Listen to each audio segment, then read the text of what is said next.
And then just give everyone like 30 more seconds before I kind of open the floodgates. London, do you know how many people have registered for this event? Like, do you have a number? 25, which is pretty good for our recent summer online programming. So it should be good. And it's a lot of people I know are going to chime in and ask questions. And I think we'll really, really benefit from everything you guys have to say. Awesome. So London, I think I got my computer to work now. Can you like let me in? I think there should be a second Leslie there in the waiting room. I'm going to log off here. Thanks guys for your patience. Yeah, of course.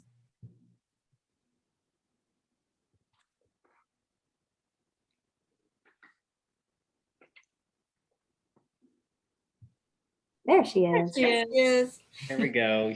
You're muted, but we got you. Crisis averted. Right. I am going to let everybody in and turn off the waiting room so that I can talk. Okay now? Yep. Much better? Yes. Okay, good. All right. Admit.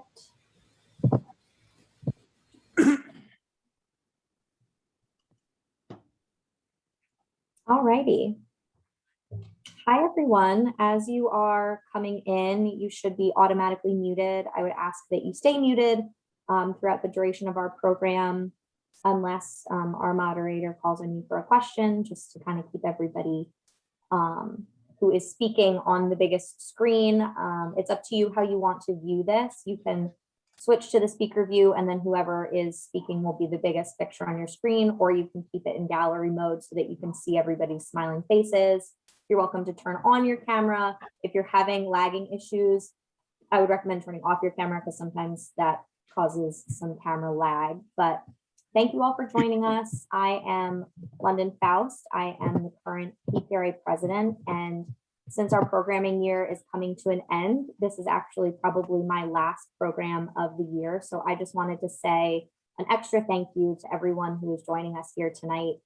It's been a very challenging year, and the fact that our members chose to still participate in our calendar of entirely virtual programming means a lot more than you guys really know. So before I introduce tonight's roundtable and our moderator, I just have a couple of housekeeping items to go over. And the first is actually in-person events. We have several coming up this fall that we're really excited about. And our incoming PPRA president, Michelle Sansino, and her team have been working really hard on. So the first is on September 1st. We are hosting Reagan Stevens, who is a freelance writer for Food and Wine magazine, at Positano Coast for a Q&A happy hour. And that registration link is live on our website. And your ticket includes one drink and light appetizers. I'll put the link in the chat when I'm done rambling. And then on October 12th, we are finally hosting our Hall of Fame luncheon honoring Carrie Filer Bender. It's going to be such a fun afternoon at Franklin Square outside, and that registration link is also live, and I would recommend that you register as soon as you can for that. We'll also have several members only workshops, pitching workshops coming this fall, and those should be up in the coming weeks. So keep an eye on your email for that. And then finally, I just wanted to give all of the members on tonight's call a heads up that our renewal process for memberships is coming at the end of August. So you'll start seeing reminders about that. And for anybody here tonight that is not a member and wants to get involved in PPRA for the professional development, the networking, programming discounts, and other wonderful things, you will receive a 25% off code along with a recording of tonight's program after we end, probably tomorrow. So you can use that if you're interested in signing up for an individual membership. So that's all I have. Let's get to it. Tonight's panel of experts is here to talk about the state of the communications industry. And I'm so pleased to welcome Diana, Jesse, Kim, and Leslie. And I just want to thank all of our panelists for taking the time to share your insights with us. And a special thank you to Dr. Bill Cowan, PPRA past president and Hall of Famer, for moderating our panel. So Bill, I will turn it over to you. London, thank you. Well, I have to say to everybody, it's great to see you. I have already renewed my membership and my ongoing faith in PPRA. I took the discount, but I have to say, if I knew I was going to get a recording of this, I would have waited. I expect everybody to renew. Hey, it's good to see you. I just want to take a moment to congratulate London. what a presidency. So I'll give you a little props here.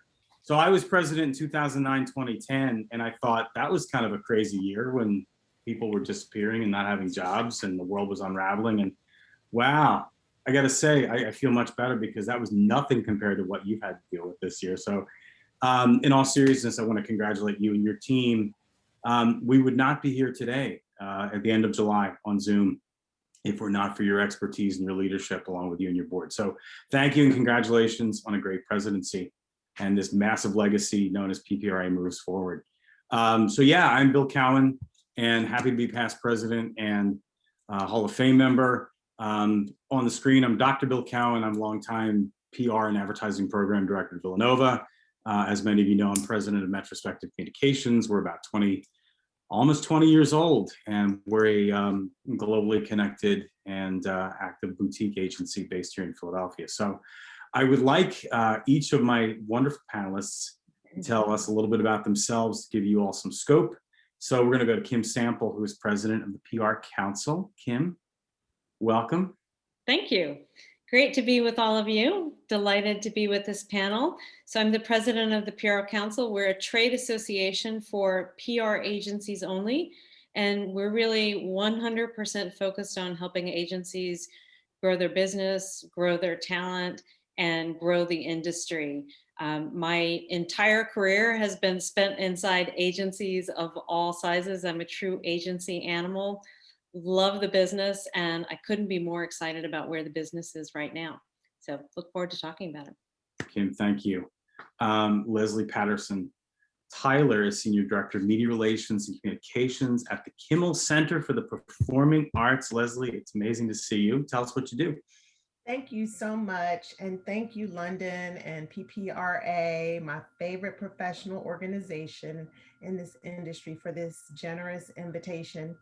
As Bill mentioned, I am the Media Relations Director for the Kimmel. In addition to overseeing Kimmel's programmatic and institutional PR initiatives, I am also charged with social media and content creation.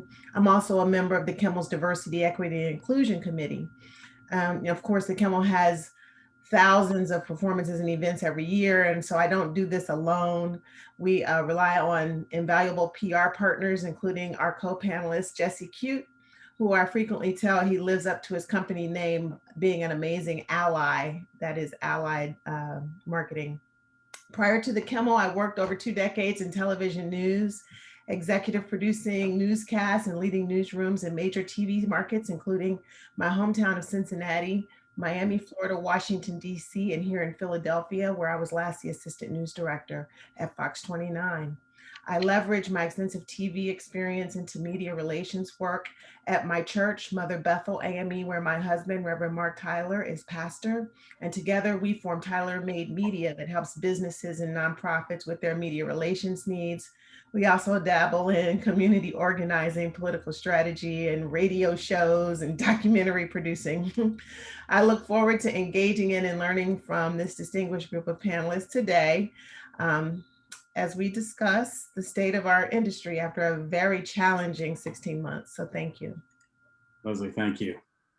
And you know what? I have to point out our good friend Hope is already on the chat board here this afternoon. This is awesome. Jesse, did you see that? You're getting some props already. I know most of you, so I fair mean, she warning. said living up to the Yeah. name, so I knew she had to be going with cute. I thought that was where she was going as All well. I'm saying, folks, well, Cute you all know too. me. How about Yeah. that? Relax and enjoy yourself. We've been through a lot. So Jesse, who is Jesse Cute, who is Vice President of Allied Global Marketing, tell us about your role. Yeah, I'm always just Jesse Cute. It's like one breath. And luckily, yes, that's my real name and people tend to remember me. I am Vice President of Field Marketing with Allied Global Marketing. We are basically an agency in the lifestyle and entertainment space. Our tagline these days is pioneering audience engagement. So most of the clients we work with, we're trying to sell tickets of some kind. That's the short version. I help to oversee our 22 offices across North America with an eye on modernizing and digitizing all of our work. And then locally, I oversee our Philadelphia office, which is a team of about 15 marketing professionals and publicists. We work with the film studios, streamers, and locally have the honor of working with the Kimmel Center to promote their Broadway series and Kimmel Center Presents. We also dabble with other local organizations. We work with the opera in varying degrees, the Philly Pops, the Philadelphia Flower Show, and a flurry of other local clients as well. So I'm delighted to be here and excited to learn from the other panelists today. Excellent. And as I reminded Jesse on a call the other day, he was my #1 source for free movie tickets back in the 90s.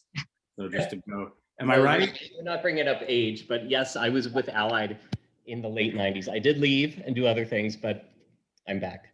Yes, it was, could you please take 20 stacks of these free tickets, please? Exactly, right? And I did go to most of them. So Jesse, it's great to see you. And finally, Diana Tiralvo is the Director of Communications and Community Relations at NBC Universal. And shameless plug, gets to work with my wonderful alum and good friend, former student, Mr. Keith Jones from NBC 10 every day, right, Diana? Yep, he's off in Tokyo giving us all of his firsthand, eyewitness account of all the craziness that's going on there during the Olympics. So thank you, everyone. It's great to see you all. I'm Diana Tiralvo. As Dr. Cohen said, I am the community and communications person for the NBC-owned stations in Philadelphia, so NBC 10 and Telemundo 62. I've been with the stations for about 5 years now.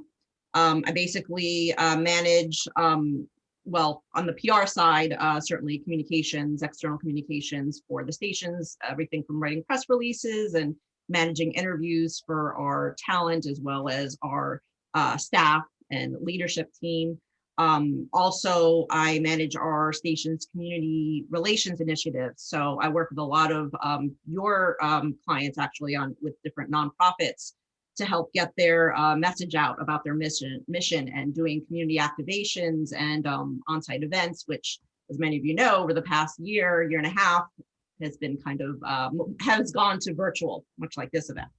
So before joining the stations, I was actually very proud to say a colleague of London at Bellevue Communications. I was there for 2 stints, but I can't remember how many years total. So, but yeah, a great group of folks there at Bellevue Communications. And before that, I did some time at a PR firm in Los Angeles. And my first job actually out of college was at Fox 29. So I was actually at Fox for about 5 years, working in public affairs and then making the jump over to news. So I have a bit of a background in both the broadcast and then the PR, and now I'm back in broadcast, but doing the combination of PR and TV. So it's been a really nice kind of full circle as far as career-wise. But yeah, I'm looking forward to this conversation with you all and, hearing about what everyone's thoughts are for what we've learned and, what the state of our industry looks like now. Excellent, Diana, thank you. And thank all of you. I want to acknowledge everyone that's taken the time to be here this afternoon with us to not only support PPRA, but to keep the conversation going. We have some amazing panelists and some wonderful expertise in the room. I've known many of you for quite some time. So as Diana said, I agree, this is a conversation. So I've had the good fortune, for unfortunate reasons, to moderate a gazillion panels this year. Can you imagine that? What I'd like to do is remind you, the chat box is in fact open. So there are going to be some questions that I will pose to the panelists, but I want to know what you're thinking. And you know that I'm not shy. I will find you on Zoom and call you out and critique your background and your fashion and all those kind of good things. Now, all kidding aside, I want everybody to take a nice deep breath. We're all in a safe place. We're going to go back a little bit. Let's talk about, has it only been like a year and a third?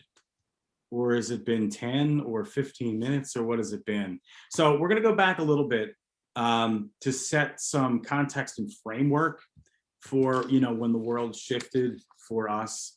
But then we're going to travel through time here a little bit and end with some good forward-looking thoughts and concepts as we navigate what the new typical would be. I hesitate to use the word normal. One thing I will say to frame this conversation, and it's going to be pretty darn self-righteous on all of our behalf. Nobody needs a moment with that with me. You're like, no, not at all. What we have proven, I was on a Zoom. I'm one of the founders of PR Boutiques International, and I was on with some international colleagues the other day, and the consensus was that we have surely proven in the last 16 months or so that the world does not survive or operate without strategic communication. So from here on in, once the dust settles, literally, if there is not a bigger argument for why we do what we do, I don't know what it is. All right. So we would not be here. The world would not be spinning as wobbly as it can be without all of us in Stratcom, PR, advertising, promotion, crisis, you name it. So let's go back to, the very moment that the world kind of unraveled. And I really want to pick the panelists' brains here, a little qualitative research. What was your first thought professionally? We can go back to March 13th, 2020. Anybody, the panelists, jump in. And for those of you that are part of the audience, jump in the chat room. I want to look at some data here. What was your very first professional thought? The panelists, jump in. I'll jump in and say I was doing a series of member meetings around the country, and we had decided we'll go ahead with Chicago. Let's do it. I'm there. I'm traveling, and I arrived the day before the meeting, and about 5 o'clock, the office that was hosting our member roundtable was like, Kim, you know what? I got to cancel this. My people are freaking out that we're bringing all of these strangers into the office. And there I thought, like, oh boy, this is really going to be big, and who knows how long it'll last. And I really thought there was going to be a serious, business impact that was long lasting, because having lived through financial crisis, 9/11, there was just so much that had happened that really hit our business hard. So I thought we were in for a really tough slog. Okay. And you were right. You were absolutely correct about that. Anybody else on the panel? Just gut reaction briefly. What was your first gut reaction? So I'll jump in. It's funny because I remember, so March 13th, that was a Friday the 13th. It was my last day in the office, but a couple of days before, we had started having conversations about a hybrid, maybe folks working from home. And we thought, okay, maybe some of us will start to do that. And it was just sort of like some thoughts. And then all of a sudden, Friday the 13th, it was like, okay, everyone is leaving. And 2 weeks is what we were told. We'll be back in a couple of weeks. So I really believed that.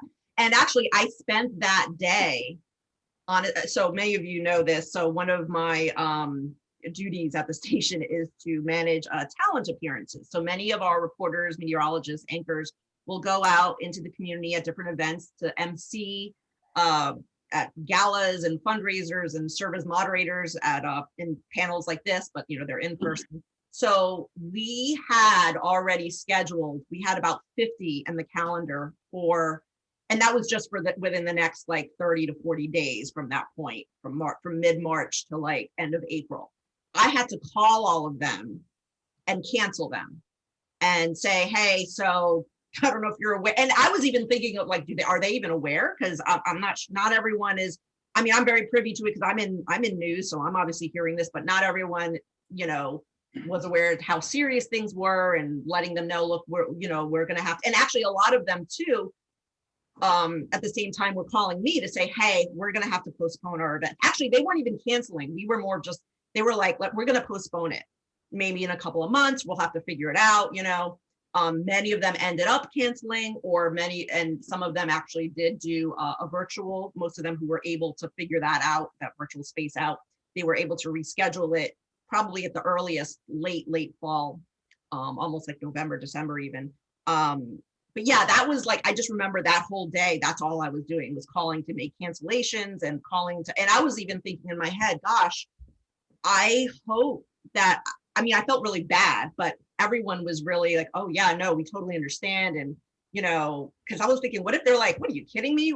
I was expecting to get some pushback, like from people like, oh, this is going to blow over. It's not serious. Or I didn't get any of that, thankfully. But I was kind of like, after a couple of weeks, I'm like, oh, we're still in this. I almost didn't really believe, not that I didn't believe it, but I was still kind of like, okay, we'll be back soon. And we'll be, and to the point where I literally had my laptop on my dining room table.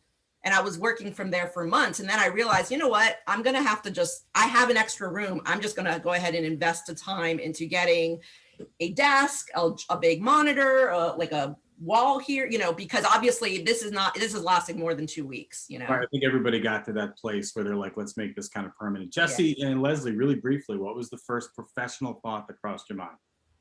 In addition to messaging, and I mean, I was even talking to Jesse, like, how do we tell these people, that, they're not going to have a show to go to and that we're closing, and we were watching what the city was saying very carefully, and the state. I was charged with watching all of those press conferences, and we're reporting back to the ops team and the executive team what was said. And so after all that dust settled and we realized we were going to have to close, the conversations quickly turned to, are we going to have jobs? Will there be a chemocultural campus to come back to?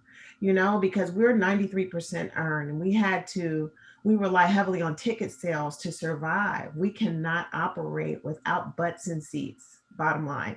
And so, we furloughed 100% of our staff. I was furloughed 50%. They quickly learned, though, that they had to bring me back in because the messaging increased. So maybe a month and a half later, I was increased to 75%. And even though I was working 50%, I was working 5 days a week, because you guys know media is like, furlough? What do you mean you're furloughed? I have questions and I need them answered. And I was the only person working at even 50% for a couple months in the communications department. And so it was a challenge, personally and professionally. Excellent. Jesse, briefly? I think in the field of selling tickets and with our film and live arts clients, we're always on our game and we're always ready for the unexpected, right? But this was very different, and ever the optimist, with a dose of sarcasm. I too thought, we're in this for a week or two. I was almost a little bit happy about some cancellations, like, oh, I don't have to work next Tuesday night or next Thursday night. And then we had clients that really stuck with it, had to show their film.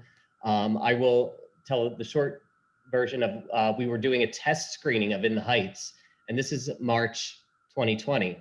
So you may recall it just came out a couple months ago. And Gary Thompson, who writes for the Inquirer, showed up in a big jacket, gloves, and a scarf around his neck. And that's when I sort of was like, this is something. And one of my coworkers, we grabbed a bottle of Purell to go to this test screening. But when it really got to be serious, and I'm part of a larger corporation, is when they got everybody on the phone and told us that we were, pretty much decimating a large portion of our staff. I mean, we sell tickets. Everything at the Kimmel Center was closed. The opera wasn't happening. Movie theaters were shuttered. And from that call with our president, the moment I hung up, I had 15 people waiting for me to call them to tell them what their future was. And it was really sad, but I got to be honest, one of the things I said was, you may never have the opportunity to take a couple weeks off again, so enjoy it, and you'll be back. Well, 2 weeks to a month to 2 months. And what really crushes me is that many of them held on furlough till almost the end of the year. And at that point, there were still people on furlough. They had to find new jobs. So I lost some very talented people. So that was the crushing part. But it was the furloughing that made it scary. And like Leslie, after I made these phone calls, was I going to be next on the list?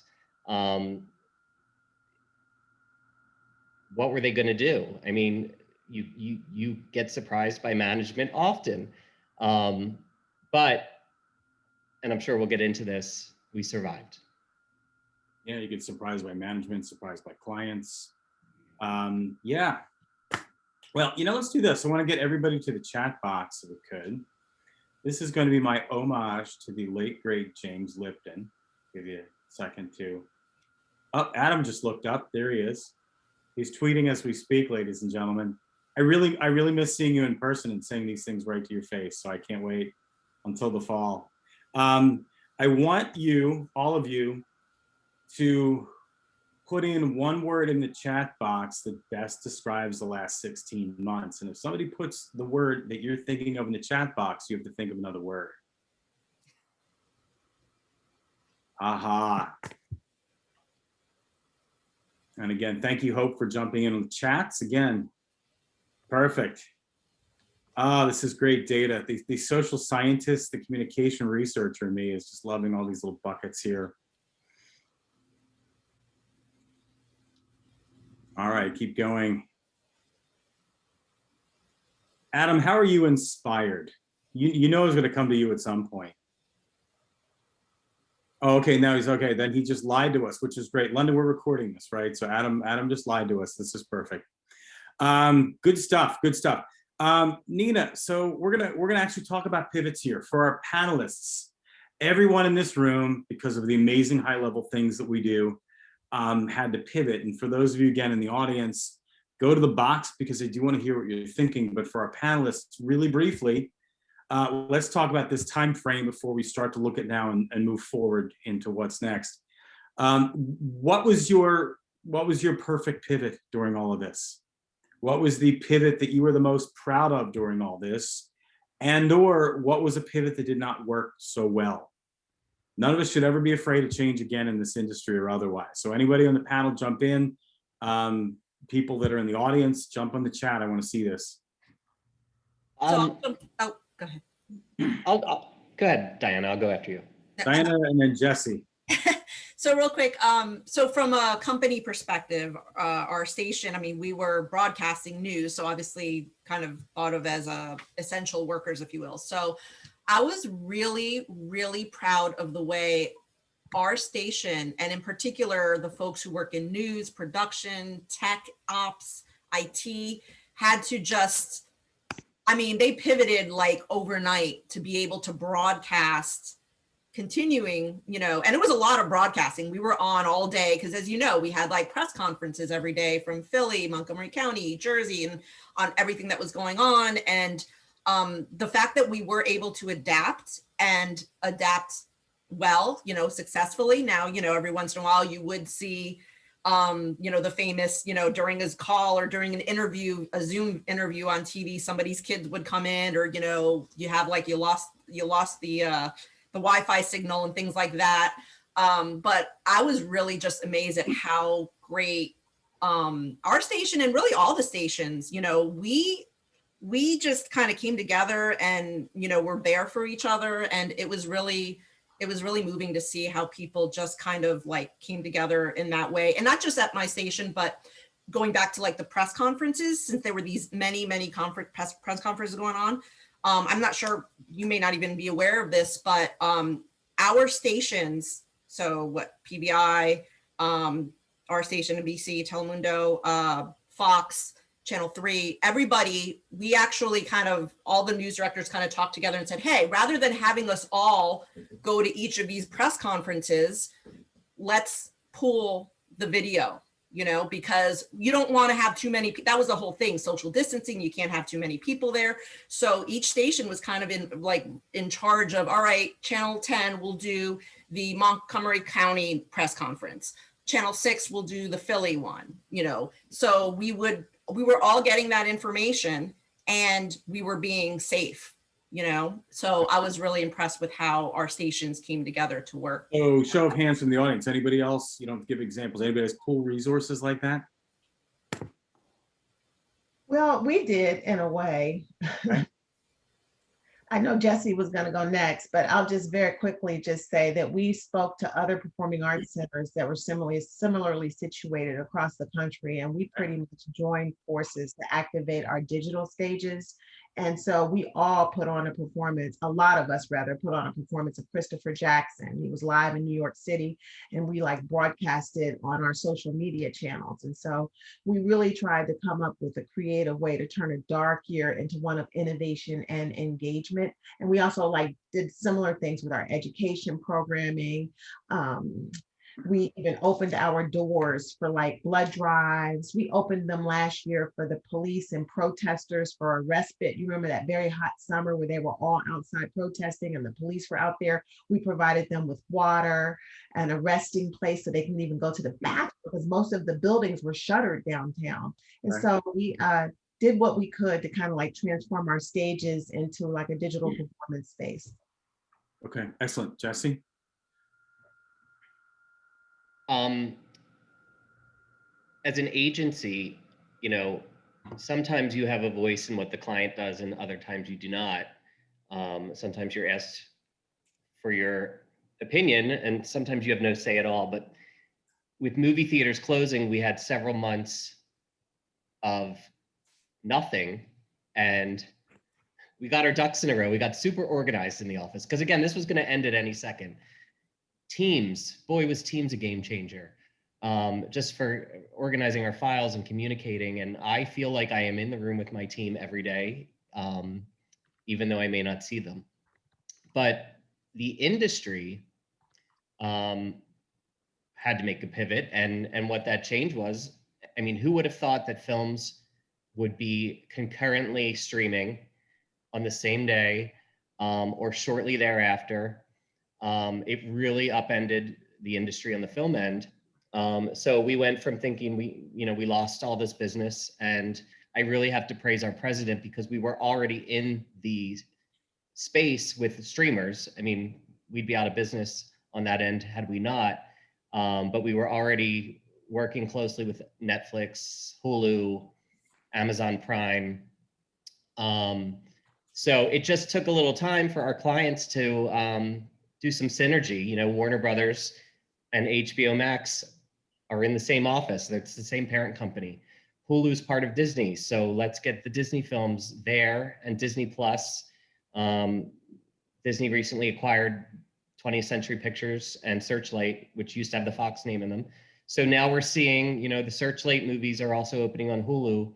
And really, we know how to get people to do things. That's what we're good at. And now it was, you know, there are multiple options where theaters did stay open. But we were ready for that, and we were back in action pretty quickly. My biggest fear was, as an agency, that, you know, we're the extra people, right? They have a team and they're going to cut us, and there's never going to be money for the agency again. That did not happen. When we work with our New York and LA clients, at the end of the day, the reason they hire us locally, and that's a question I get a lot, is why would there be movie people or entertainment people in Philly? It's the product we promote. We really get it to stand out on a local level like nobody can from New York or LA. So we were busy pretty quickly. It was just a different kind of work, and we were pushing people to their living room movie theaters instead of leaving the house. Okay. Kim, from a bigger macro agency industry perspective, any pivots of note? And then we're going to kind of start to look forward here a little bit. Yeah, I mean, a couple of things worth sharing. I mean, first of all, I think that co-opetition, you know, everybody cooperating and sharing information was awesome. Like, our members made sure that they helped every member who needed a PPP loan find a banker, get through the process. So that was really awesome to see. One of the things that I am most proud of that was just a shot in the arm, I think, for our team at the council and all of our members is, you know, we're sitting there in April and realizing, and Rosemary mentions this about students, you know, we realize, wow, we have got a whole generation of talent who wanted internships or entry-level jobs, and they do not exist. So what are we going to do for these kids? And we worked with our members and came up with something we called the Agency Ready Certificate. It was a training program. We had about 45 hours of programming. Each different agency contributed an hour-long webinar, Q&A, and, you know, we started marketing it to professors around the country. We're going to have this program. Kids have to complete 20 hours of instruction, earn their certificate. It'll be like they didn't miss a beat. They'll be ready to go into our agencies. And last year we had 5,000 kids, and it was nuts because they didn't have anything else to do. So they were on social media talking about how much they love this program, connecting with all of the presenters on LinkedIn. It was huge. It was so awesome. And we repeated it this year, 2,600 kids. They've all got jobs, internships, but they're still showing up. They're still getting it done. It's just like a huge shot in the arm and a reminder. This industry really relies on the energy of our young people, and we have got to keep them engaged in where the business is going. Excellent. Yeah, I could not agree more. Let's talk about trends, opportunities, and challenges. What have you learned and what can you share with the folks in the audience? What trends have you seen? What opportunities and challenges have made a difference in your day-to-day as we start to navigate what we hope is a continued reopening? And anybody in the audience can jump in as well. Some great stuff on the chat box from Chris and Nina. Check that out. Leslie, go ahead. You open your mic. I did open my mic. So, I mean, it's so funny. I attended during the pandemic one of the PPRA panels about the state of the industry from the media's point of view. And I gleaned so much from that. I mean, just like Diana said that the news directors got together and said they were going to pool resources in this moment, they've changed how they've done television and news coverage from when I was in the business. Things that they used to do that they would never consider doing before, they're now doing. Similarly, there were also changes and challenges within newsrooms. So because they had to lay people off in newsrooms and they had to let people go. And then they were also working from home. So they weren't always checking their email. They don't check their email anyway, because I know I was in the newsroom. So I barely read my email anyway. But now it's even harder because they're working from home. And it was a huge challenge for people in newsrooms. And so to get their attention meant that you had to do what I always hated when I was the assistant news director, was receive multiple emails from people. But they actually, in the PPRA panel, they said, no, email us a lot because right now we're not paying attention. And so I thought that that was extremely interesting.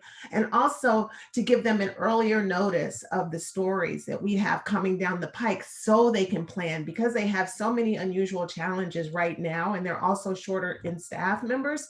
They asked that we, reach out to them earlier. And so we started doing that.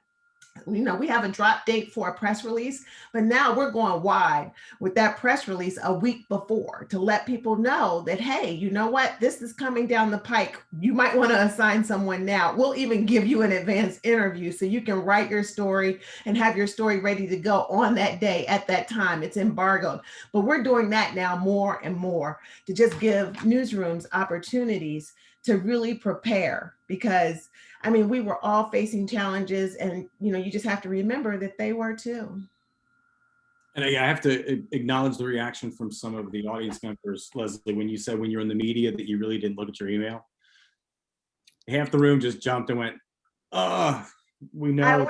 We spend so much time on press releases, and even now, I can't tell you how long it takes us to write a damn press release. And I'm telling you, reporters, anchors, assignment editors, news directors, they read the first couple lines and they look for a date and they put it in a file, honestly. I apologize, but it's the God honest truth. They just don't have time to read your emails. And so that's why relationships are important in this industry. Having conversations with media professionals, going to events, following them on social media, reading their stories, knowing what they're talking about in the media, what they care about on social media, what they're posting about, and formulating authentic relationships with journalists is paramount in this industry. So we're learning now that what you're saying is really getting ahead of this, and lead time matters, I think, even more. Yeah. I want to acknowledge something on the board that was leading into my next question. My good Hall of Fame colleague, Bonnie Grant, said hybrid events are here for a while, and I totally agree. To the panel, so we can learn, from your experience, I want to get everybody's input as well. What communication behaviors over the last year, were brought about and appeared, and which ones are here to stay? So things changed. What is not going anywhere based on those changes? Anybody on the panel? I'll just throw out one thing that is just a, pet focus of mine is the very urgent need to diversify our industry. And, with the racial justice movement that began last summer with Mr. Floyd's murder, there was so much attention, so many commitments made, action plans put in place. And I worry that that attention has waned. I think we're in such a hot talent market, and there's frustration that we don't have enough diversity available, and if we hire someone they get snatched away, and what are we going to do? They're just not out there. And I think this is a problem that we have got to stay very focused on, work very hard to solve. I think it's critical to the future of our industry. I think we've got to do better, much better. No, I agree. And, all types of diversity in Yeah. different categories. So along with that, Kim, what do you think about the concept of brand activism? Does that continue? Does that wane? I think that's going to continue. I mean, you talk to young people anywhere. I get a really good education from my 3 20-somethings. I mean, that is here to stay. That is part of life, and they are living it every minute. They've got serious opinions about what brands are doing. All right, so others on the panel, what have we done last year that is absolutely unequivocally not going anywhere, that we need to live with it?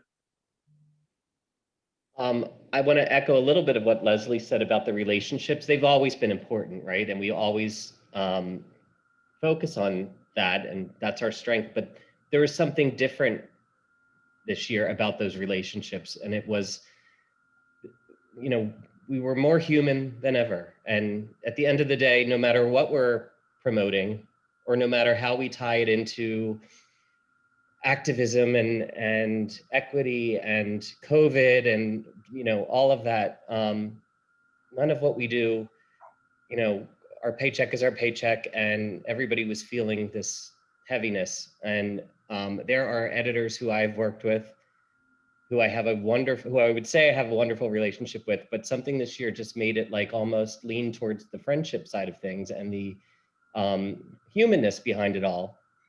And I certainly hope that that continues, and that we don't become so transactional as we can be, because we are all overworked. We want to check a box. We want to get the story placed and move on. I have to say, for those fortunate enough in the journalism side to have kept their jobs and being pulled in so many directions, I'm just happy if they give me a couple minutes, or give me some attention. And there are people I've worked with my entire career, and it's hard on us. It's been really hard on them as well. And I just hope that we have moved closer. I've said for years, and the Mean Girls publicist days are over, and I've always said that for years. But we're not. I have a client who always says it's PR, not ER, and I think more than ever, let's be kind to each other. We're not saving the world. We're making a dent. We're important, but at the end of the day, there are more important things like our family and our friends, and our pets. Okay, we have some comments that are echoing that on the chat. Bev is saying people will reevaluate their priorities and careers. Totally agree with that. Art, really, really insightful as always. The need to listen to employees, learn about their interests and what support they'll need to be successful. Could you imagine the humanity of this? We're all thought leaders. How do we make that happen? PR is never going to be completely qualitative, like hug it out, squishy. Let's face it. It's a tough industry. The media is a tough industry, but maybe we don't have the answer to that right now, but how do we get that a little bit more in that direction? Anybody else, any other panelists, what happened over the last year that's not going anywhere, so then we can formulate moving forward? If I just had to add one thing, I know that everyone's talking about embracing more social media. Well, we are not. That we did it over during the pandemic, but we did over the course of the last 16 months, we've been engaging with our audiences through a survey, and they have told us pretty much that they are not interested in the digital content, and they don't want to have to pay for it unless it's highly produced, like the Disney Hamilton the Hamilton version that you saw on Disney. And we just don't have, we're not built that way. We are built as a live performing arts industry. We are not a recording company that can broadcast highly produced videos. We do the best we can with what we have, but that's not who we are. So we rely on live performances, and that's what our audiences say they want. They also told us that 97% of our audience members say they have already gotten the vaccine. So we say that, it'll be safer for you to come to the Kimmel Cultural Campus than it is sometimes to just like go to the grocery store or something. But that being said, I want to just go back to what you said, Kim, because I just felt like that was so important. I do believe that you cannot go back to normal after the summer we had of racial reckoning and what this country, came to terms with in itself, really seriously putting the mirror up and trying to figure out who we are. And a lot of us had to craft statements in reaction to, what happened for our organizations and for our clients. And so now we really have to live up to that. We can't just put something out there and it's not authentic. You have to stay true to what you said. And so then you have to show it. And so that's why I'm so proud of the Kimmel. And I mentioned that I'm a member of our Diversity, Equity, and Inclusion Committee. And no, we are not perfect, and we have a lot of work to do. But I can tell you, because I told you who my husband was, I would not still be working there if we were not being intentional with our efforts to try and diversify our board of directors, which we have done a very good job of doing, our staff, the artists on our stages, and also our audiences.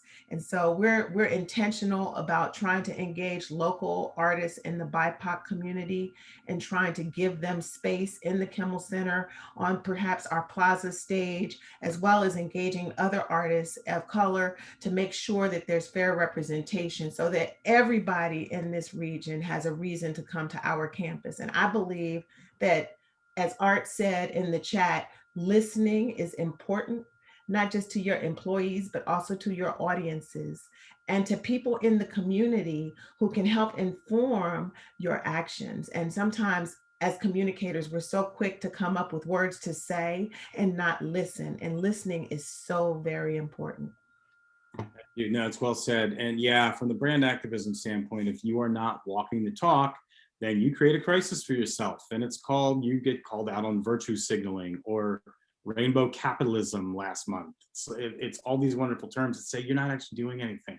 So what I'd like to know before we get into a Q&A, what can we specifically do for Philly communication? What's unique about the recovery period? How do we support each other? Have all kinds of good ideas that I'm hearing from all over the world, but what's going to be a hallmark of this time when we look back in this greater Philadelphia region about how we supported each other in the industry, PR, marketing, media, whatever, during the reopening? One of the things that I keep saying over and over, and I truly believe it, is as communicators, we have the opportunity to help create the world we want to live in. And I think to engage all of your employees, everyone working on your communications teams, to see that that's the power we have. And so what are the problems in our community that we can all work to resolve? And, maybe we aren't representing that, a client focused on that particular, but there are ways we can bring that into our work. There's ways we can be mindful of that. There's ways we can support all of the different kinds of diversity that's important and it's going to help our communities be really vibrant. So I think just like constantly reminding ourselves of that power that we have. It's so exciting, right? It's like inspirational every day to think about that. Okay. Who else?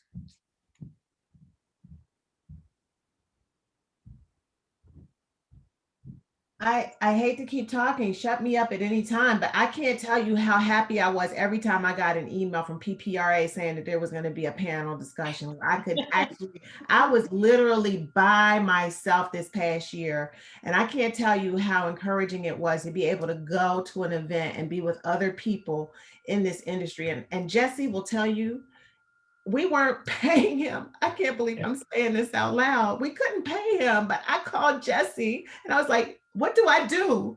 What do I do? What do you think about this? I needed a thought partner, and it's so good to have friends, actual friends that you can call on and ask and get advice. And I think that support, like Jesse said, and how we have to remain, what is it? Have that camaraderie amongst each other and not be so competitive or be, like, oh, that person's going to steal her away from me or something like that, or take something that I have. I think we need to get out of that space and just really, really learn how to lean on each other, learn from each other, and yeah, share more. Good. Yeah, we have an amazing home turf here, friends, and it could come back bigger and better than ever. We've learned that Jesse's a nice guy, and he's also set a precedent to work for free. So maybe I'll give you a call a couple of days down the road. I'm sorry. I think that was a friendship call, by the way. Exactly. Uh-oh, a friendship call. It'll be a friendship call for me too. I'm going to get some predictions here and then talk Q&A. Any questions you have about reopening or strategies or advice that they have. In a year from now, what's your prediction for the industry, whether it's in our market or macro? And I would love people to go to the chat box. Diana, what do you think? Year from now, ... crystal ball. We have this being recorded right now. Yeah, that makes me a little nervous. Keep it really brief, and then you don't have to like own most of it. There you go. Well, I'd say we have to just predict. As far as a prediction, I would say I predict that we will need to be nimble. Okay. Because Excellent. if anything, this past 16 months has shown us is that you never know. It's like, oh, it'll be 2 weeks, it'll be 6 months. It's like, here we are over a year and a half later, and we're kind of planning. Things seem to be getting better, but then there are some other things happening, and it's all. I swear, a week ago, I was planning some stuff, and now a week later, it's literally changed again. So there's just got to be, I think we just need to be nimble and be like, just expect the unexpected. I feel like that's not going anywhere, We need to be nimble. We need to be nice. We need to be diverse. I'm making a list of all these things that we need to be. We need to give everybody big hugs once it's safe. We need to gather around all of our monuments in Philadelphia and protect them because we're great. We need to go see shows. Who else? Kim, what's your prediction? Year from now, our industry. I think that's going to be a continued growth trajectory. I think we have demonstrated the value of the industry, and we'll continue to see growth. I think we got to get diverse talent in so we can handle all of the client demand. We've got to learn how to train people from other industries. And I think this is a moment where we should all be digging in and working on the reputation of public relations. Okay. That's something that we're focused on. Like, we got to make people want to come into this industry wherever they're sitting right now. Okay, that's a big one. I like that a lot. Anybody else on the panel, year from now? I agree that there's a confidence that we have realized in the last several months that we didn't have at the beginning of this. We are necessary. We are important. Now I'm quoting the help, I think. Special. We're here to stay. And look, we don't, I'm glad you didn't ask the state of the world in a year, because who the heck knows? And I laugh every time I see an email about, oh, in October, come in 2 days a week. I'm like, oh, you know that in October, that's going to be the right thing to do. But specific to our profession, look, not everybody made it. We on this call, I guess, did, but we are a critical piece of the pie. We have a seat at the table. We do. We do. And we have an opportunity to further solidify, like I said at the beginning of this, that the world would not be spinning without strategic communication. Bonnie, I agree. Work and personal life balance, crucial. And Nina, excellent. To be more creative, think beyond the news releases. I'm totally with you. We're going to move to a Q&A for a few minutes. And then at that point, we'll be respectful of everybody's time, wrap up. But yours truly will stay here on the Zoom for anybody that wants to chat. I know that everyone has pressing 5 o'clock or 5 o'clock-ish things to go to. Do we have any questions from folks in the audience here? I see a lot of deliberating and thinking going on.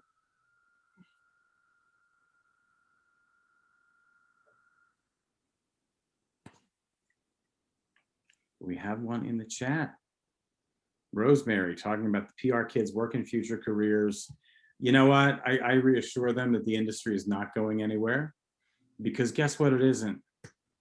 It isn't. It may get reinvented. There may be more cross training, but the industry is surely not going anywhere. And we're needed more than ever. So Hope, what do you have here? You didn't keep quiet long enough to have a question. Even on mute, I managed to participate as much as possible. Exactly. So London, in honor of the fact that this is your presumably last official, duty as PPRA president, what question do you have for our panelists?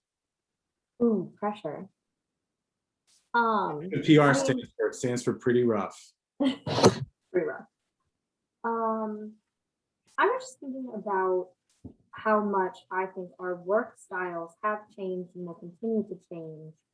Kind of to Bonnie's point about work-life balance. So I'm interested to see if you think that, at least in our region, because like we're a little big city, it's very manageable to live here, to commute here, to work here, like what you think is going to change. And I mean, Kim, I'd be interested to hear if you are kind of seeing this change within the agencies you work with of, like what the work landscape is kind of going to look like, even just in the fall. Okay. Yeah, it's a great forward-looking question. Kim, what do you have for us? Yeah, well, a couple of things. I think the agencies that are not mandating people come back are going to hold their talent better. I think the approach should be, we've got this lovely office space. It's here waiting for you. If you want it, it's here. Otherwise, keep doing what you're doing. I think that's the way to go.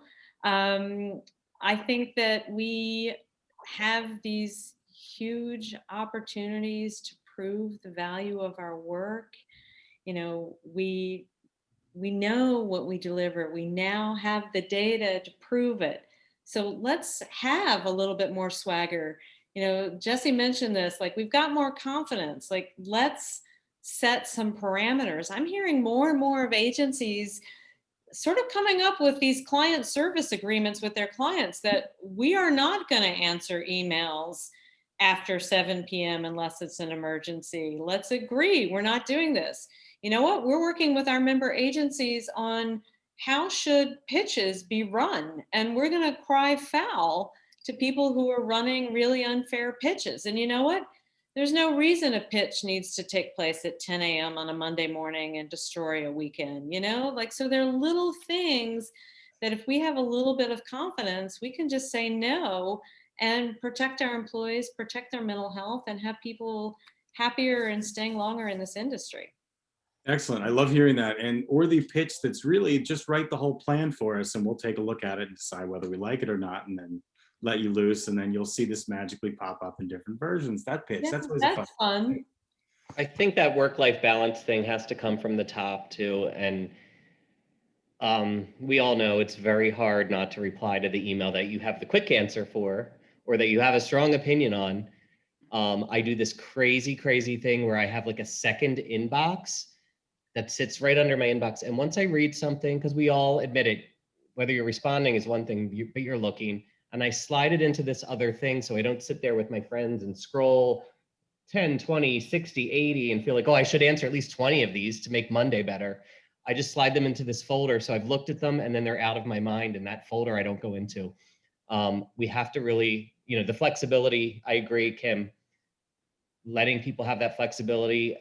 Tools like Teams and Zoom have really been game changers. I think Teams is a full-time assistant to me. Like it's cut the need for a clerical person. Like it's just all right there, no matter where you are. I should go work for Microsoft, but it is important, and I break this rule all the time. I make this joke. It's 5 o'clock now. It's 6 o'clock. Shut the laptop and put on Wolf Blitzer. Get your news, but then turn it off when Aaron Burnett comes on, because the next thing you know, it's 11 o'clock and Don Lemon's on, and you're like, oh my God, 6 hours of whatever channel you watch, you do not need. It is repetitious. It's like KYW says, all you need is 22 minutes. But really closing that laptop and having family time and friend time and dog time. It's just important, I but agree. not easy. No, As we you all know hang what? up on this call, and we're all going to go back and answer the 80 emails we've missed during this hour. No, I like it. And if I could cue up some music during that lovely like monologue, Jesse, I would have brought that up and we would have. That's awesome. I agree totally. I just wish I had the right music for it. So yeah, you know what? With that in mind, my friends, it is 5 o'clock, which means it's happy hour, whether it's in your office or in your own home or wherever we're doing happy hour these days. Leslie, amazing. Thank you. Kim, Thank you. incredible. You did a Thank you. great job. Jesse, wonderful. I will see you around the neighborhood, I'm sure. And Diana, thank you so much. Awesome for being here. Your insight is so absolutely valuable. And I appreciate all of you. London, again, thank you so much for a wonderful presidency to you and your team. I see that Michelle, our incoming president, is here, and I know that she has wonderful things planned with her team. So Bev, thank you. It was good seeing you all. I cannot wait to see you in person. And we can all give each other a big hug and say, wow, we all look better than we did 16 months ago. Awesome. Thank you so much for being with us. I will hang on the Zoom for anybody who wants to chat. If not, be well, and I'll see you all in the fall. Thanks so much. Thank you. Thank you, Bill. Thank you, London. Thank you so much, Meeting in everybody. Philly, but Everybody. so great to see you guys. Bill, I love how you did this with the chats. Thank you, Hope. We'll see you soon. Be well. Yeah, you too. Bye.